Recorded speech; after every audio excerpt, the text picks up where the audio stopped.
안녕하세요. 리치고의 김기원입니다. 자, 제가 저번에는 한국은행에서 발표한 이 금융안정 보고서에서 부동산 PF 문제의 심각성에 대해서 제가 말씀을 드렸는데요. 자, 오늘은 제가 이어서 어떤 말씀을 드릴 거냐? 이 중소기업 상황에 대해서 제가 말씀을 드리려고 하는데, 지금 한국은행의 금융안정 보고서에 의하면 지금 중소기업 상황이 정말로 심각하다는 걸 알 수가 있습니다. 자, 보시면 요게 이제 요 파란색 막대 그래프가 민간 신용 나누기 명목 GDP입니다. 그래서 GDP 대비해서 지금 민간의 신용, 즉 대출이 얼마나 많은지를 보여주는데, 이렇게 지금 아주 살짝 지금 내려가고 있죠? 예, 그래서 우리 GDP 대비해서는 아주 조금씩 안정이 되고 있는데, 그렇다라고 해서 안전한 이런 수준은 아닌 것처럼 보이고요. 자, 그 다음에 여기 보시면 요 파란색이 뭐냐면 바로 기업대출 연체율이에요. 요 초록색이 가계대출이고, 그래서 가계대출 연체, 그러니까 기업대출이나 가계대출이나 전부 다 연체율이 증가를 하고 있는데, 가계대출, 즉 개인들은 아직은 연체율이 심각하진 않습니다. 그런데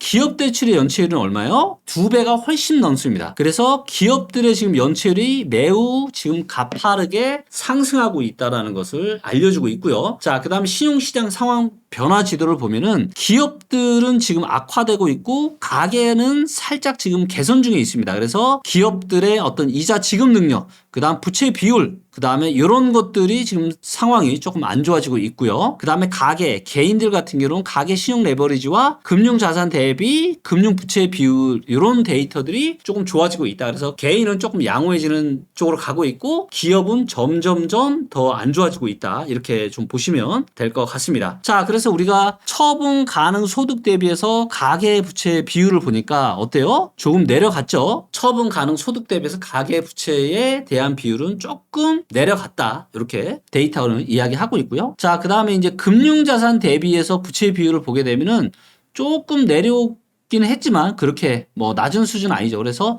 조금 내려오긴 했지만 그렇게 뭐 나쁜 상황은 아니다. 근데 요거는 주식, 한국 주식이나 미국 주식, 특히나 요즘은 해외 주식에 투자를 많이 하기 때문에 해외 주식시장 상황이랑 많이 연관이 되어 있을 것 같고요.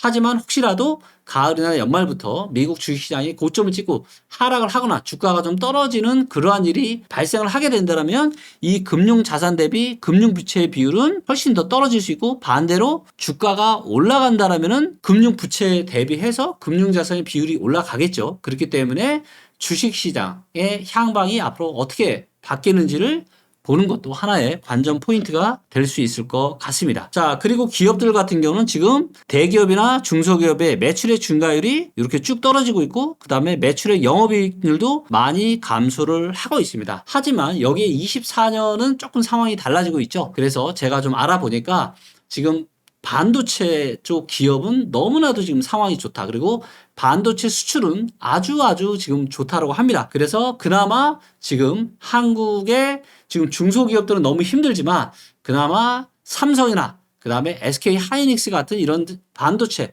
관련 기업들이 한국의 경제를 그나마 이렇게 무너지지 않게 잘 떠받쳐주고 있는 것 같고요.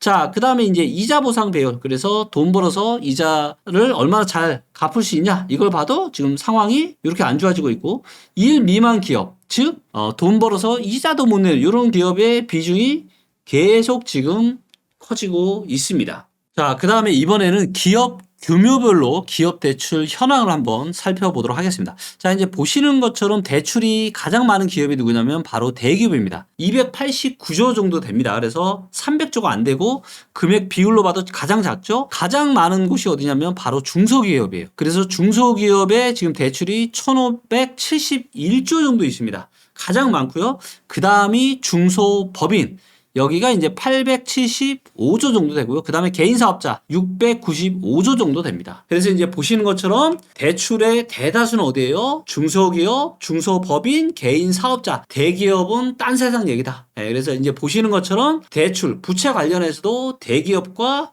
이런 그렇지 못한 이 중소형 규모의 이 회사들의 양극화는 굉장히 심해져 가고 있는 것 같고요. 자, 그리고 이제 보시는 것처럼 금융업권 및 기업대출 연체율을 좀 보셔야 되는데요. 보시는 것처럼 비은행, 그러니까 뭐예요? 여기도 저축은행이나 캐피탈, 그쵸? 이런 데에 지금 연체율이 5.96%, 거의 6%에 지금 달합니다. 그래서 은행 같은 경우는 1금융권은 지금 연체율이 문제가 없는데 지금 보시는 것처럼 비은행 대출의 연체율이 엄청나게 증가를 하고 있다.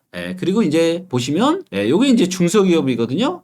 그래서 대기업은 거의 연체율이 변화가 없죠. 근데 중소기업만 지금 연체가 지금 계속 되고 있습니다. 그 얘기는 무슨 얘기예요? 지금 상당수의 지금 중소기업이 점점점 어려운 상황으로 가고 있다. 그리고 중소기업이 힘들어지면 중소기업에서 일하는 근로자들의 상황이 또 힘들어지겠죠. 그래서 이게 다 연결되어 있습니다. 그래서 2024년 하반기에는 부동산 PF 문제, 그 다음에 중소기업의 이런 문제 상당히 위험한 국면으로 갈 수 있다는 것을 꼭 좀 명심을 하셨으면 좋겠습니다. 그리고 제가 누누이 말씀드리지만 왜 정부에서 특례 제출이나 신생아 특례 대출까지 이런 정책들까지 펼쳤는지를 잘 좀 고민하셨으면 좋겠어요. 주택가격이 과연 띄우려고 했을까요? 아니라는 겁니다. 이렇게 심각한 부동산 PF 문제, 그 다음에 이게 연결된 건설사, 시행사, 그리고 뭐예요? 금융권 회사, 증권사, 저축은행까지 이게 다 도미노로 크게 문제가 있을 수 있기 때문에 이런 문제가 발생하지 않도록 극약 처방을 한 거라고 꼭 명심을 하시고 이런 극약 처방은 절대로 오랫동안 지속되기가 힘듭니다.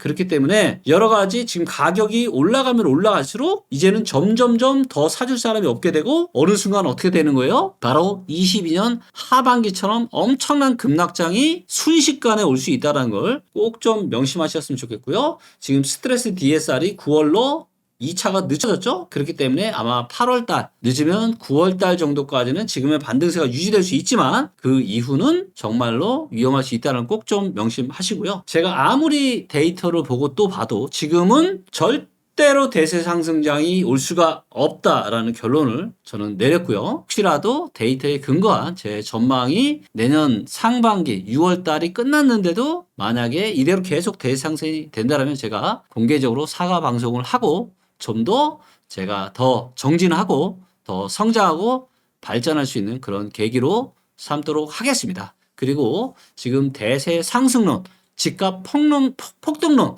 이렇게 주장하시는 분들도 혹시라도 데이터의 전망대로 향후에 상황이 그렇게 흘러갈 수 있잖아요. 그렇게 되면은 자중하시고 자숙하시고 그리고 좀 더 부동산 시장에 대한 공부를 좀 더 하셔서 성장하고 그런 발전하시는 계기가 됐으면 좋겠고 혹시라도 그런 거에 있어서 저와 언제든지 소통하고 싶으신 분들이 계시다면 저도 적극 협조해서 서로가 성장하고 발전하는데 도움이 되도록 노력하겠습니다. 감사합니다.